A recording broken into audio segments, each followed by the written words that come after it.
De nouvelles espèces menacées d'extinction, les dinosaures dévorés par les poux et la personnalité de l'année 2019.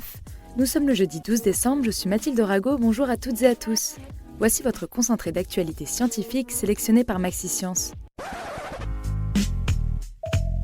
La différence entre l'homme des cavernes et nous, c'est le résultat de la science. Et ce n'est pas une opinion, c'est de la science.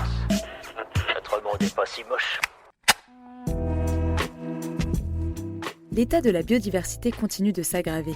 La liste rouge des espèces menacées vient d'être actualisée. Plus de 30 000 espèces sur les 112 000 surveillées sont désormais considérées comme vulnérables, en danger ou en danger critique. C'est-à-dire qu'à court terme, elles sont menacées d'extinction. Petite lueur d'espoir dans cette crise de la faune, 10 espèces animales sont en voie d'amélioration, 8 variétés d'oiseaux et 2 de poissons. Les dinosaures aussi avaient des poux. De nouveaux fossiles révèlent que ces insectes existaient déjà il y a au moins 10 millions d'années.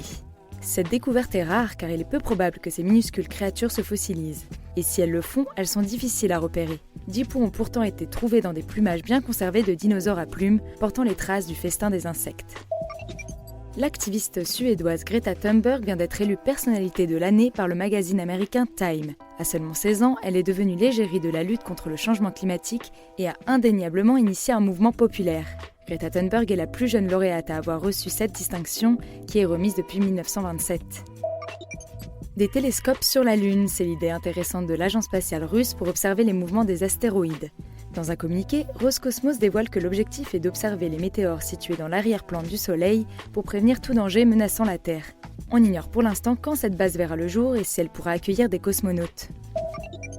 C'est tout pour aujourd'hui, merci pour votre fidélité. Pour en savoir plus sur les news du jour, n'hésitez pas à consulter le site de MaxiScience. On vous dit à demain pour de nouvelles actualités scientifiques. Voilà. Il ne reste plus qu'à vous remercier de votre attention. Au revoir.